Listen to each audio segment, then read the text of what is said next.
Buenos días, mi nombre es Ari Ramírez. En esta ocasión vengo a explicarles un poco lo que serían los instrumentos, los sistemas de control, instrumentación y control, algunas definiciones, sus características, el control PID, el control todo o nada, la retroalimentación y otros temitas por ahí, no me acuerdo muy bien los nombres ahorita. Pero bueno, antes que todo quisiera hacerte como una breve introducción a lo que sería el tema que vamos a hablar. Como bien sabemos, los sistemas de control son aquellos que han tomado un gran impacto en nuestra sociedad, porque nos han ayudado a lo que sería agilizar lo que son los trabajos que son peligrosos, que son costosos, que son tediosos, a disminuirlos, a hacerlos de una forma más rápida, a ayudarnos a lo que sería la mano de obra, porque nos agiliza lo que sería lo tedioso que son los trabajos. Estos tienen como el objetivo de desarrollar los conocimientos, las habilidades y así poder seleccionar y especificar adecuadamente lo que son las características de un instrumento. Así poder tener una edición de un producto industrial exacta. Como definición seríamos que la instrumentación y control juegan un papel fundamental en lo que sería en la recolección de datos y en la especificación de las áreas y así poder tener un proceso de comprobación muy minucioso, muy preciso. Estos tienen una inspección de varios periodos y así tendría como la importancia de ejecutar un buen trabajo en tanto en los niveles industriales como caseros. Algunas de sus, ¿cómo se dice? Sus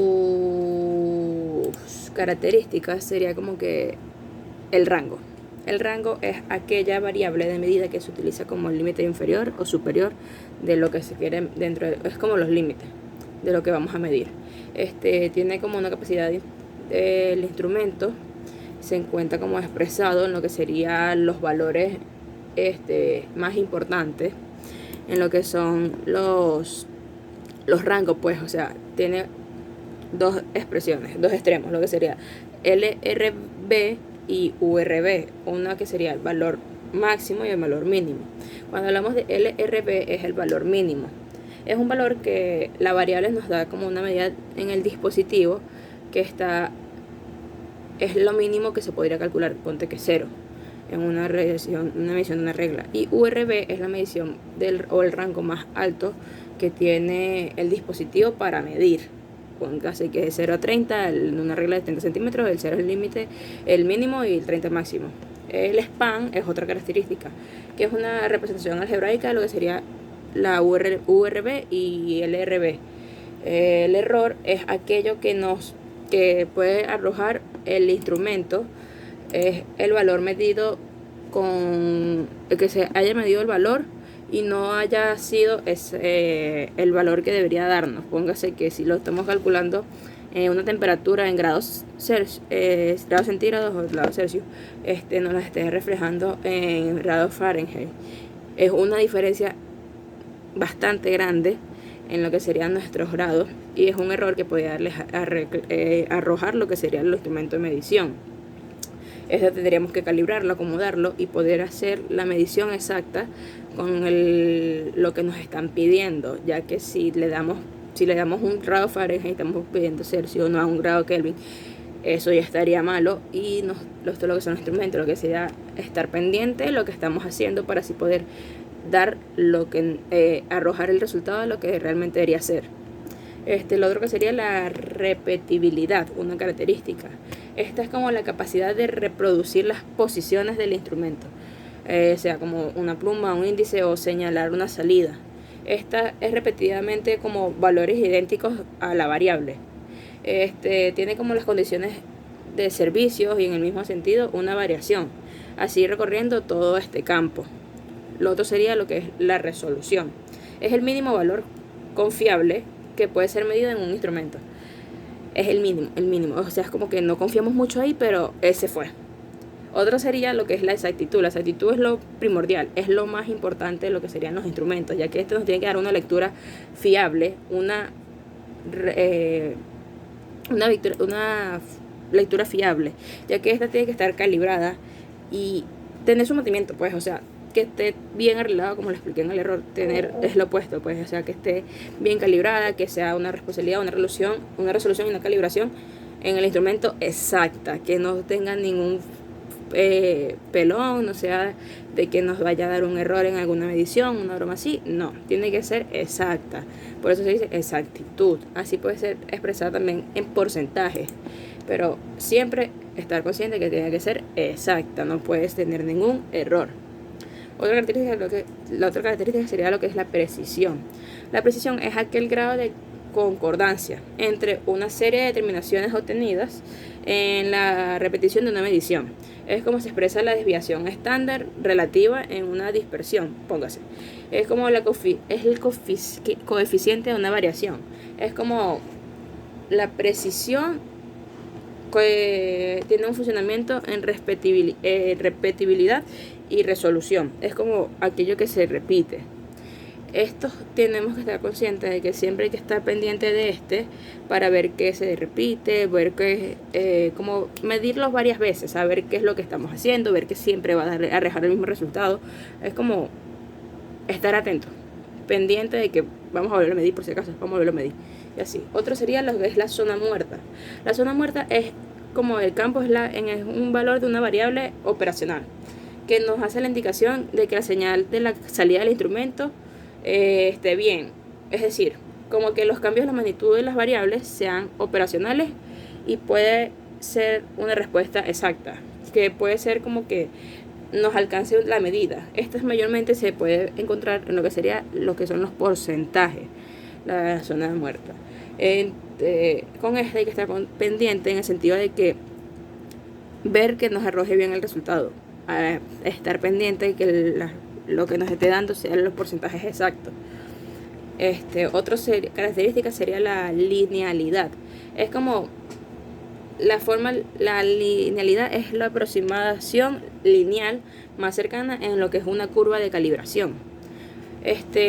La mayoría de los sistemas instrumentales comerciales mayormente tienen como una respuesta lineal, casi todos los industriales tienen su respuesta lineal, ya que estos son como una respuesta estricta y como que si en ellas nos podría correr un error en el sentido de la linealidad de un instrumento. Entonces casi todos los instrumentos industriales traen esta. Está la regeabilidad, una norma así. Es como la exactitud que en los elementos mecánicos realmente es como la exactitud. Se encuentra mayormente en los elementos mecánicos. Es como las válvulas de un control o el flujo, los medidores de un flujo. El tiempo de respuesta es otra característica que tienen los instrumentos y los instrumentos de control. El tiempo de respuesta es el tiempo que nos da el aparato para dar una respuesta. Póngase un termómetro. El termómetro que nos va a calibrar, nos va a decir la temperatura que vamos a medir, nos da un tiempo de respuesta que si 3 segundos, 2 segundos. Es el tiempo que dura en responder este aparato. Es importante estar consciente de ya que casi que todos los aparatos nos dan la respuesta ahí mismo. Pero hay que estar consciente de ver cuánto tiempo dura y si no hay que calibrarlo y acomodarlo. Luego tenemos lo que son la definición de los lazos de control. Este sistema está encargado de administrar, ordenar, dirigir o regular lo que son los comportamientos de otros sistemas. Mayormente estos tienen las probabilidades de tener un fallo y obtener los resultados deseados. O sea, nos explica lo que sería el fallo y así darnos el resultado que es. Existen dos tipos de lazos de control, lazo abierto y lazo cerrado. Los lazos abiertos mayormente son la salida donde intervienen las acciones de control, mientras que en los lazos cerrados sí requiere observar lo que son las salidas de un sistema. Mayormente los sistemas cerrados son llamados también como sistemas de control con realimentación. Estos mayormente se utilizan en lo que son los sistemas de control industriales, para lo que son las producciones de industrias, para controlar sus equipos o maquinarias. Mayormente se usan en esas partes para, como les digo, controlar los equipos y las maquinarias que se encuentran ahí. Otro punto es la retroalimentación. La retroalimentación es la forma común de decir realimentación y retroalimentación. Significa que es la proporción de la salida o sistema de entrada de las señales que controlan un comportamiento. Esta tiene dos tipos de realimentación. Está la realimentación positiva y la realimentación negativa. Cuando hablamos de la realimentación del sistema positivo es cuando sale del sistema. Es cuando aumenta la señal de salida o la actividad. Es como que si yo estoy haciendo algo que me genere algo más adelante. Si yo talo un árbol y talo un árbol y talo un árbol, después más adelante que más puede ser leña, pues nos puede dar un fruto, nos puede dar algo, sale algo bueno de ahí. Así pueda mantener algo estable. En cambio, lo que son los que el lazo del lazo abierto cerrado, nos explica lo que sería la información que se necesita para corregir una pauta de entrega. Mayormente mantiene lo que son los sistemas estables y así sigue lo que sería su funcionamiento. Él como que nos muestra, nos especifica, nos dice, lo que sería lo que va bien, si hay que corregir algo, nos muestra lo que serían los errores, por así decirlo. Nos da una pauta como que muestra su sistema, muestra lo que está haciendo y así. El otro punto es controles de todo o nada o control on-off. Estos controles realmente son de un sistema, estos controles son los más básicos del sistema de control.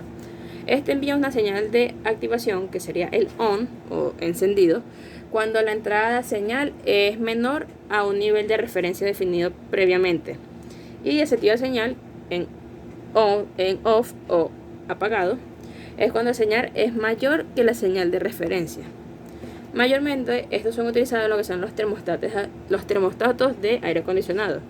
Está activo o en on cuando el aire es frío, cuando la temperatura es mayor a la referencia, es decir, mayor a lo que en lo que está, y se desactiva el aire en off cuando es menor o igual a la referencia, es decir, que se vuelve a hacer la temperatura ambiente. El otro sería los controles P y D o controlador proporcional, integral y derivativo. Estos son un tipo de mecanismo de control que a través de un lazo de retroalimentación permite que regule la velocidad, la temperatura, la presión y el flujo, entre otras variables. Mayormente se calcula la diferencia de nuestra variabilidad real contra la variabilidad deseada. Realmente es como el valor proporcional dependiendo de una integral, dependiendo de los errores pasados y derivativos, en un flujo. Esto se hace en una suma, tienen su respectiva fórmula para calcularse y nos ayuda realmente como sería un sensor. Un sensor se podría llamar que es un controlador PID, porque estos regulan el proceso o sistema. Entonces, ¿qué hace un sensor? Determina el estado del sistema. ¿Qué podría ser un sensor? Sería como un termómetro o un manómetro. Otro punto que sería un controlador PID es un controlador que genera realmente la señal que gobierna el actuador. Y un actuador es aquella que regula las cosas, como sería una resistencia, una bomba o una válvula. La resistencia regula lo que sería el flujo de corriente que pasa por un lado. ¿A qué me refiero con todo esto? Realmente este sistema es importante saberlo, entenderlo y estar conscientes de que es un sistema que realmente nos ayuda. ¿A qué nos ayuda? Tanto en actividades industriales, tanto en actividades en casa, actividades escolares, dependiendo, es un tema importante. El sistema de control, instrumentación y control, nos ayuda realmente, se puede ver en todos lados. Como lo dije antes, en una resistencia, por ejemplo, en mi carrera, en lo que sería la electricidad, instrumentación y control, lo estábamos hablando de los sensores. El autocorrector, que sería lo que son las resistencias, las válvulas, las bombas, esas cosas. ¿A qué me sirve esto? El sistema de control regula, nos da un resultado, nos expresa realmente lo que lo que queremos hacer. Tenemos que estar conscientes nosotros como electricistas, tener nuestros instrumentos calibrados. Como yo podría tener, póngase que un voltímetro. y no esté calibrado, que me dé un corriente malo y yo venga y me ponga a hacer una construcción y a colocar la electricidad en una casa y el voltímetro me dio una corriente que no era, y póngase que yo le puse 220 y era 110, no estoy haciendo nada. Que hice una conexión y puse que era de 110 y yo el voltímetro me dio que era para 220. ¿Qué hice yo? Quemé la casa. O sea, hay que estar consciente. Lo que nos explica el tema es como estar consciente de lo que vamos a hacer, tener una idea de lo que queremos hacer. Este sistema nos ayuda, nos arroja los resultados, nos da una explicación, como por así decirlo, exacta, como lo está explicando en las características. Y hay que estar consciente de porque, o sea, el sistema de control es importante. La instrumentación y control es aún más importante, porque es como saber hasta qué punto puedes llegar el instrumento, hasta qué puedo medir, cuál es su valor máximo, el valor mínimo, cuánto debería ser. Tener tú ya la idea de qué es lo que deberías de arrojar para tú, pero porque doy así, y buscar una solución, si no da, buscar desacomodarlo y esas cosas. Bueno, eso fue todo. Gracias.